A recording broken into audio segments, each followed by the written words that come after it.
from Plymouth University. And Michelle's talk will be entitled, "Do Playful Systems Know That We Play?" We are ready when you are.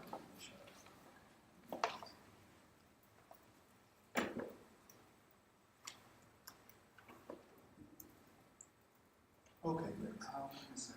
I'm sorry, I have to.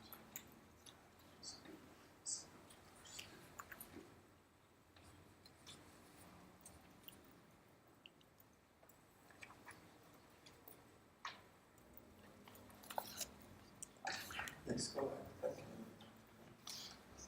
Thanks for having me.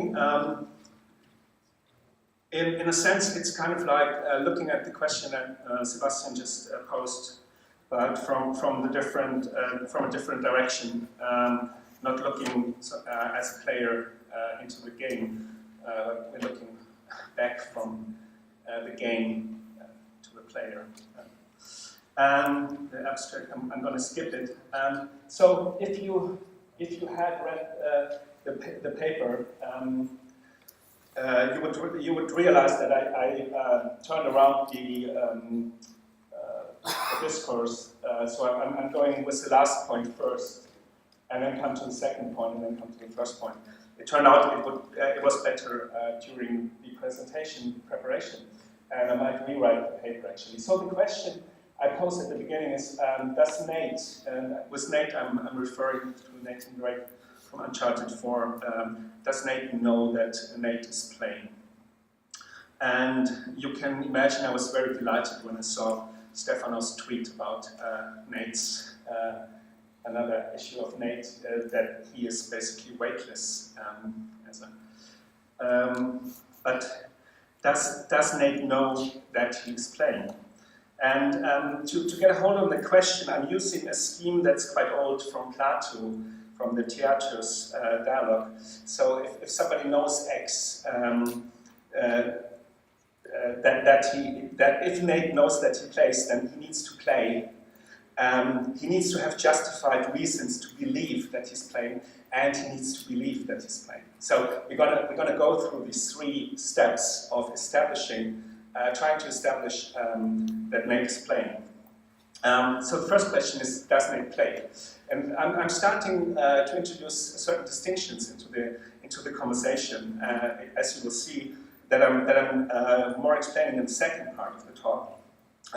So I'm just showing these distinctions at you at the moment. And the first one is the one between inside the game world and outside the game world. And we start with the interdiegetic perspective. And we're using a second distinction, and that's the one between play and work. So we can say that Nate, he's a treasure hunter, fortune hunter. He does things because he wants to achieve an external purpose. We can say he's at work, usually. You could argue that being a fortune hunter is not like the typical job where you apply for some work or something like that. It's more like a calling.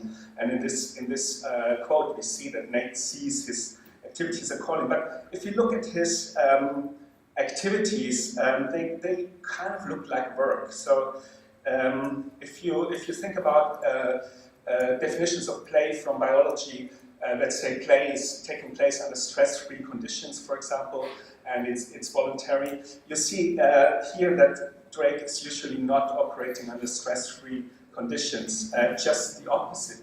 But there is an exception, and this exception is in chapter 4, and I'm trying something here. Oh, no, it doesn't work. I'm trying something here, and I hope that kind of works. It's always the trick.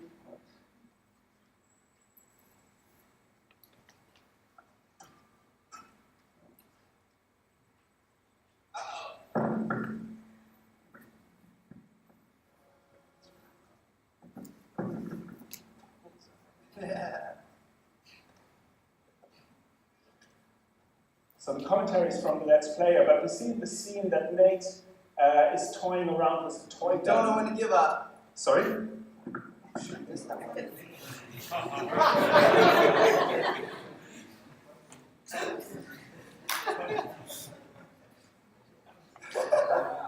So Nate is toying around with a toy gun. I'm busy playing adventure. Shooting with a toy gun. And the audio is kind of not working. And for that reason, we can we look at this as play, right? Not as work. Trying to get that to a presentation. And the second scene, there is a second scene a bit later, and I'm kind of adventurous again, trying to show it to you.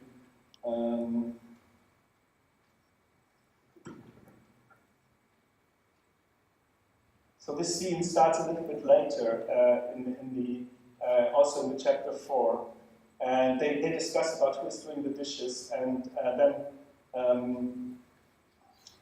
Nate suggests that he's going to pay for it, and what's going to happen.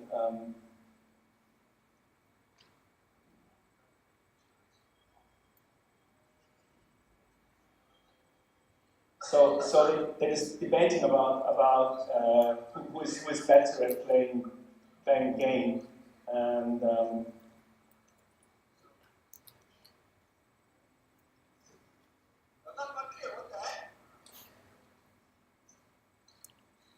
the commentary is quite weird. So what's happening here is that there is inside the game that's played on a PlayStation 4 as a PlayStation 1. And Nate is going to play that, surrounded by some ironic commentary about his abilities in his real life and his play life. I'm going to cut that short, but I'm trying to cut that short.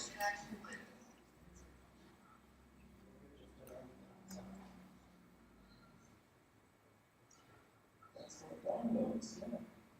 Yeah. I even didn't know I had it downloaded. Presentation. Okay. So in this scene, we see play, and interesting enough, play as an imitation also of the activities that Nate does usually. So in the interdiegetic perspective, we can conclude that there is a certain magic circle within the game, and he actually addresses it when he says playtime is over in the first scene. So there's a magic circle inside the game where he's playing, and the rest of the time, Nate, I would argue, is working. Now, a bit more difficult is the question if we cross this distinction to the extradiegetic side, and we would ask ourselves in what way is Nate playing when we look at the system of a player linked to an avatar, like Clavier does, with the idea of proxy embodiment and the prosthetic marionette. And there we have to conclude that it is contingent on, so the connection, the prosthetic avatar does not determine the ludic status, as I would call it, of the player linked to the avatar. There is a connection of embodiment, but there's no connection regarding does the player play and does Nate play. As we just see, Nate can play and work inside the game, and the player can play and work. So the player could not play the game, but he could be a software tester that is testing the movements of the avatar, and so in this sense he would work, while Nate would be playing if he would test this in scene 4 of the game. So this link does not transport the playness.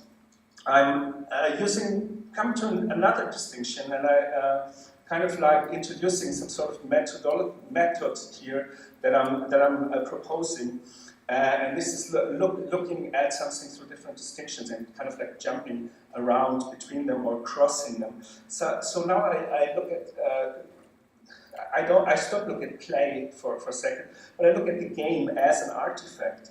And if you look at the game as an artifact, we can argue that it is Nate's job to entertain the player, like it is the job of an actor to entertain the player in theater. So in this sense, Nate would be working while he's doing what he's doing. But then something interesting comes in, and if you look at theater and at actors, and that is they are trained not to be aware of that of this situation, this work situation. So Stanislavski method, for example, with the magic if and the illusion of the first time, tries to get the actor into a psychic state where they, in a sense, play, or in another term, related term, where they get into a flow state, where they're not aware that they are working. So in a sense, method acting is related. So Nate might be in flow while he's entertaining us. Going even further out of the system, crossing another boundary, then we have to ask ourselves, but what is Nate's role in, not in culture, as we have discussed so far, but in an economic system? And here is it clear that Nate is an agent of a company that developed him and a publisher that must make money with him. So Nate is at work. Nate makes money for Sony Entertainment, and it's quite successful, by the way. Okay, so we had the first. We were discussing the first criterion: does Nate play? And we found certain answers. And now we come to the second criterion: does Nate have justified beliefs? Justified reasons to believe that he's playing. I'm postponing the question if he believes or not. I'm saying if he would believe, would it be justified? That's important, because at the moment I can see many question marks saying, how can Nate believe something?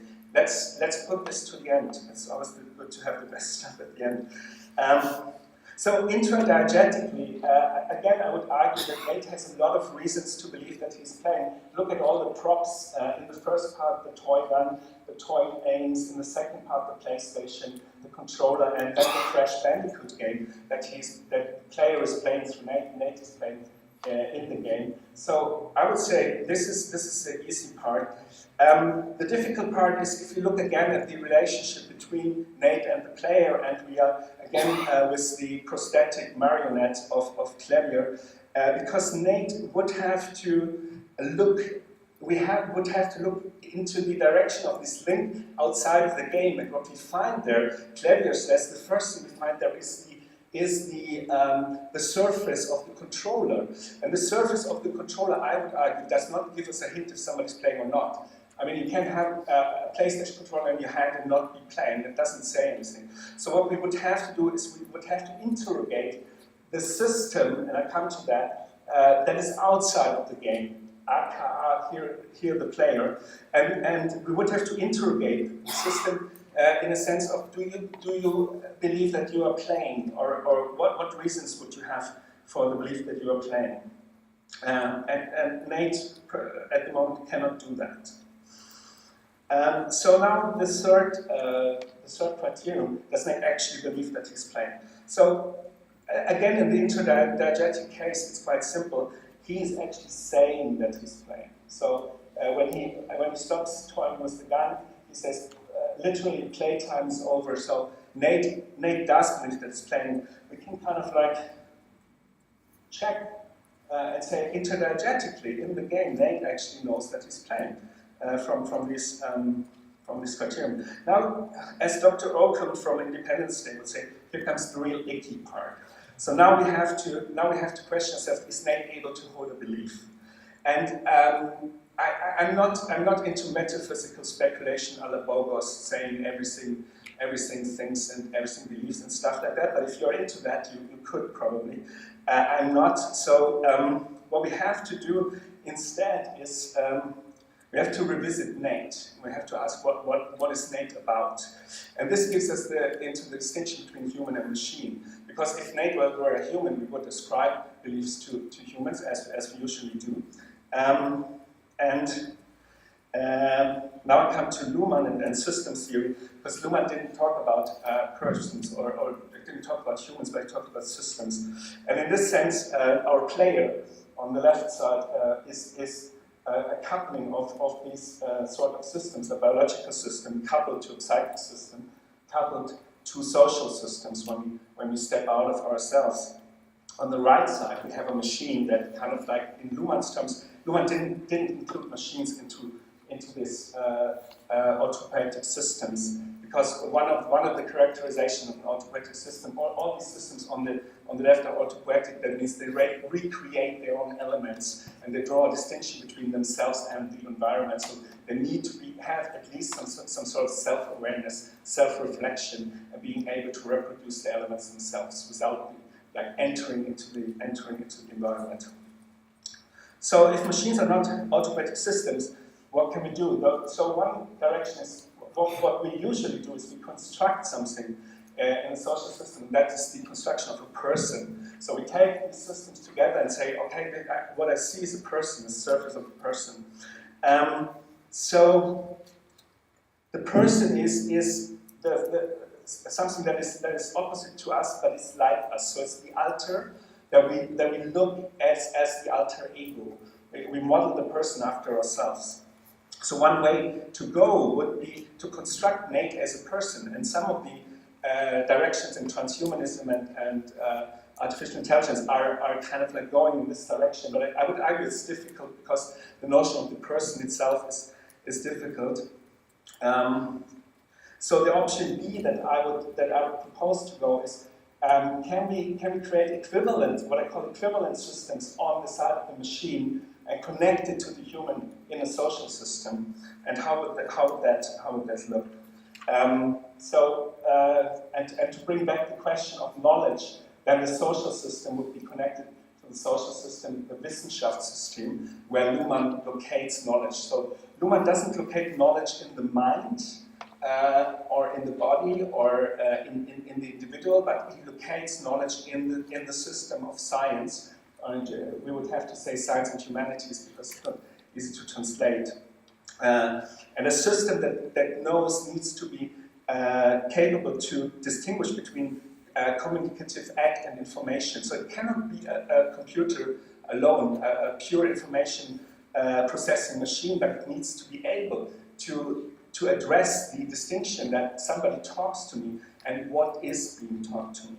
And this is like where I think the interesting practical issues arise. So what I've done here is actually I changed the original questions if you have followed that. So I'm bracketing the question, does Nate play? I'm not abolishing it, but I'm saying we cannot, in sense of phenomenology, we cannot know. But we still have the question in our mind, but now we translate it into two other questions. First, is Nate able to participate in a social system with a human player? And that means, in Luhmann's terms, there would need to be some equivalent to a psychic system and a biological system.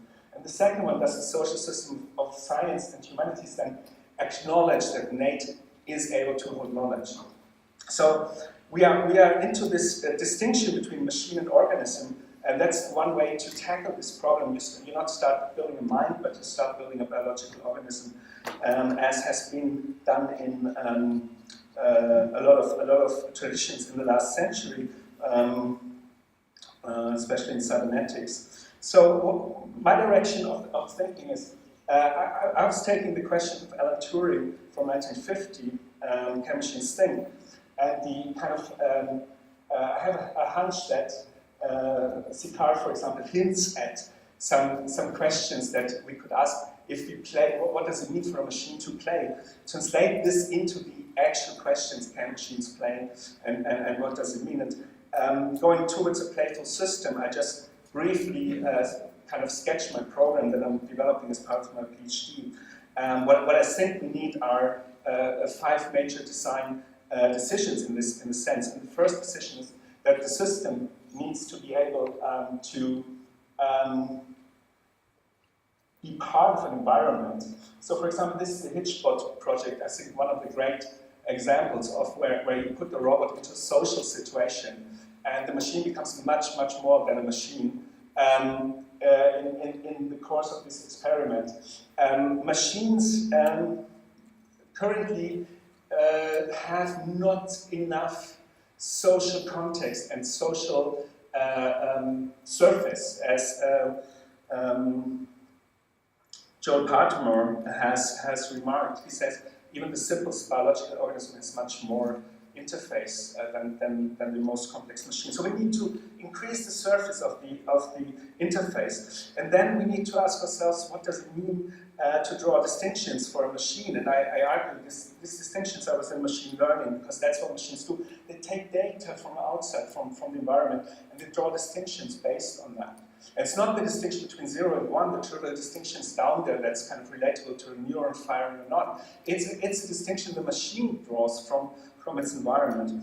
And then in the distinction between play and work, I argue in my project that unsupervised learning is the equivalent of play, while supervised learning is the equivalent of work. Because in work you are told what to do, and in unsupervised learning you are not. And then throw in some reinforcement learning, what I'm trying to do in my project, which gives you some rewards from the environment, and you have a machine that plays. So that's my project. And I think we have to experiment in this field with what I call entrepreneurial design. This is a wonderful artwork where a robot is making art that's kind of like tired. But in this case, also the audience is a robot.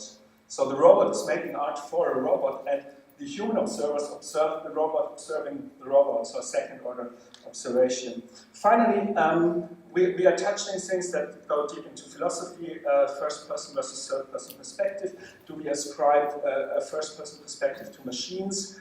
I would say we are getting into that direction. We cannot deny the first-person perspective. We can deny it to something like innate as it is now, but when these machines get more complex, it might be a problem.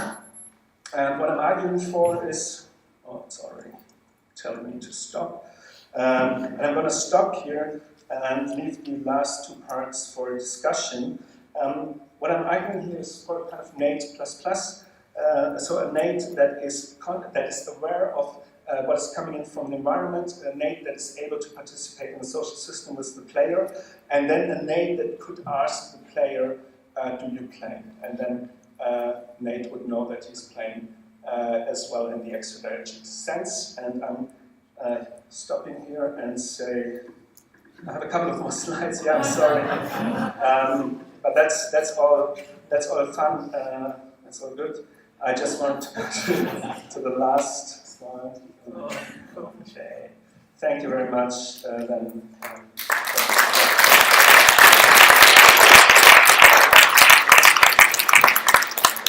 you for an interesting presentation. Now I wonder, are there any questions from Michelle? There is one, Mateus, and I shall pass this microphone. Yeah, I can just shout. It's for the recording, it's better. Okay. I have a very simple question. What are your definitions of work and play? Because in the first example with the Let's Player, I would argue that he kind of works in both of these situations. So he works while playing Nathan doing the dishes, and he kind of works playing Nathan, I don't know, shooting at bad people, to fulfill the goals of the narrative. So yeah, just that's my very simple questions. Where do you, because Let's Player definitely earns some money by uploading the content to the YouTube, and then gaining some monetary advantage of it. So I'm just curious where would you put this distinction? Oh, well, that's a very good question, thank you, because it already gives me an opportunity to show some of the skipped slides.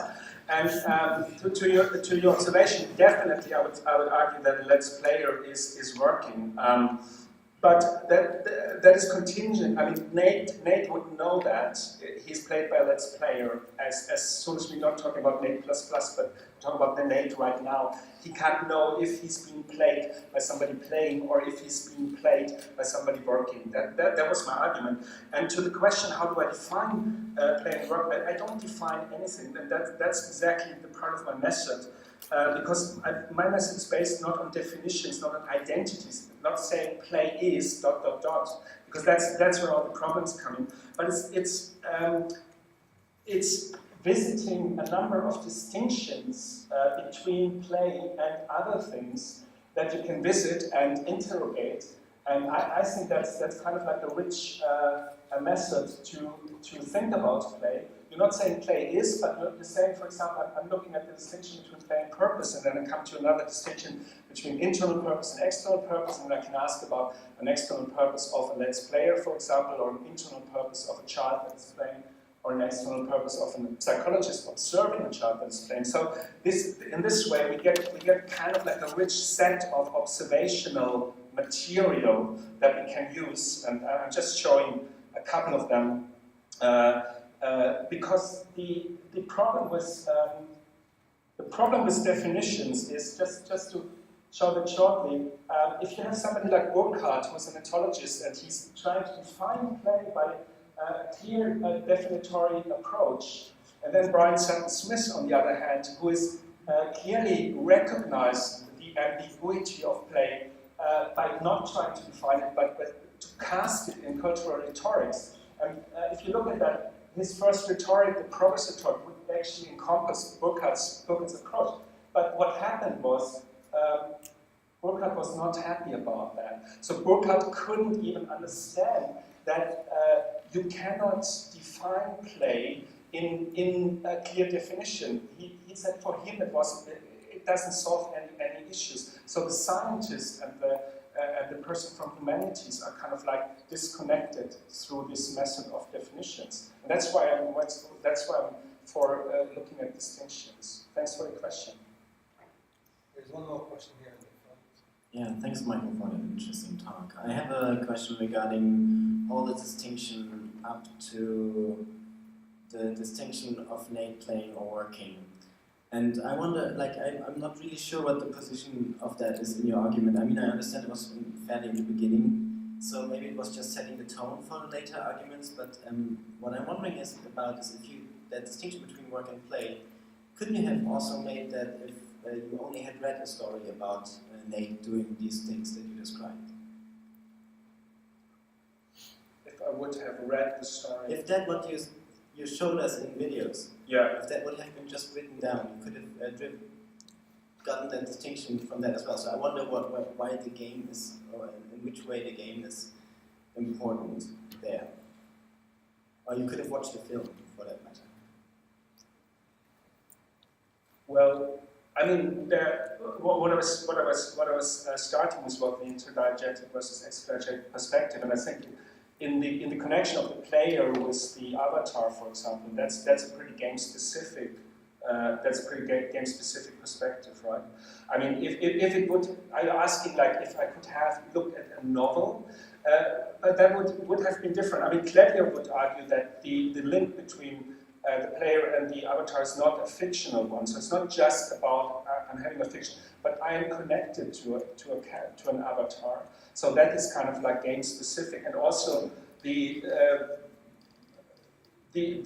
embodiment or question, and the question, could Nate, as an artifact, as a digital computer game artifact, know that he's playing, cannot be asked about a book character or something like that. So in that sense, my discussion was clearly about a digital artifact within a digital game, and I think you could apply the same methodology to other media, but that would be a different experiment. Hey. So first of all, awesome. I never see someone do science properly at a humanities conference. So that made me really, really happy. You really get like the difference between reinforced and deep learning, right? Are you going to use deep learning in your thesis to generate a playful system? Yes, I'm trying to do that. Yes, me too. Okay, good. We had two. Awesome. No, it's really, I think that's a really subtle and really important distinction between reinforced learning and deep learning that I don't see often enunciated. And I think is really, everything else that came before this, I feel like could have been a traditional philosophy talk. I would love to see you do more like ACM sciencey stuff about play and deep learning. It's just awesome. Yeah, thank you. I want to ask a question in between before I forget this. To follow up on Sebastian's question, I think there are so many layers in that phenomenon of that computer gameplay situation.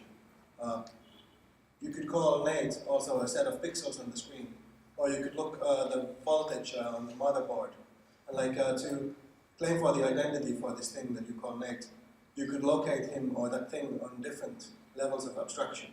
But I'm wondering what made you choose that particular idea of Nate as a fictional character. Well, that's what in systems theory, what you do as an observer, because you are observing something and you choose the distinctions that you observe.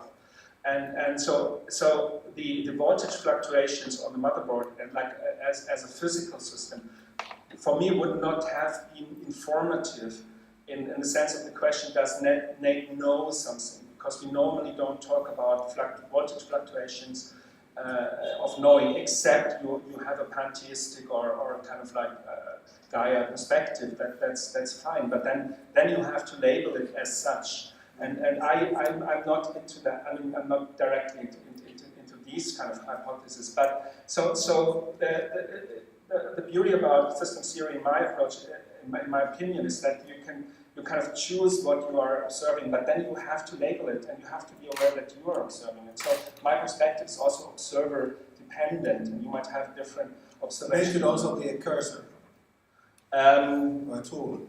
The cursor that we would have to have Clavier here, because he would probably say no, because when you have cursor, there is nothing in the game world that kind of represents something outside of the game world.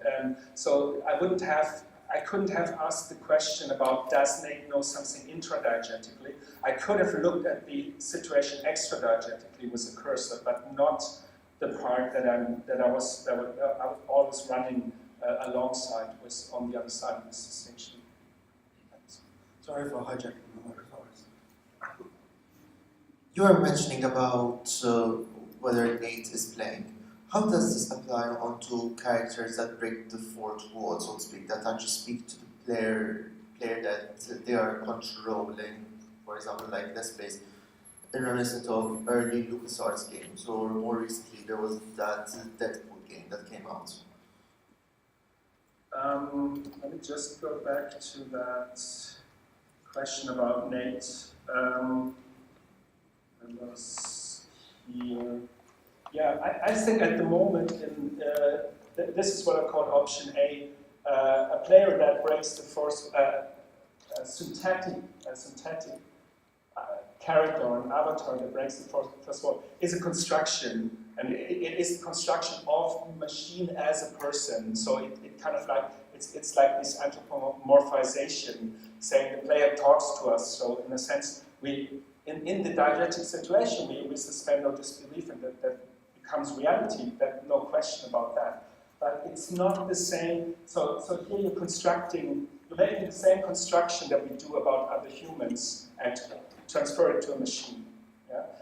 It's the same when you talk to your robot or your dog or whatever. But I would argue that that doesn't get us into the direction of actually trying to build something that plays as a machine, in the sense that I'm alluding to. So it's a different road. It's a different road. I think both roads are being taken. I'm taking the second one. But yeah, I think it's totally legitimate to use that road as well. Okay, thank you for the presentation, Mikhail. Thank you everyone for the questions. I think in the interest of time, this is where we stop and break for lunch, and we will come back here at 2:15 for next session. Let us give a warm applause to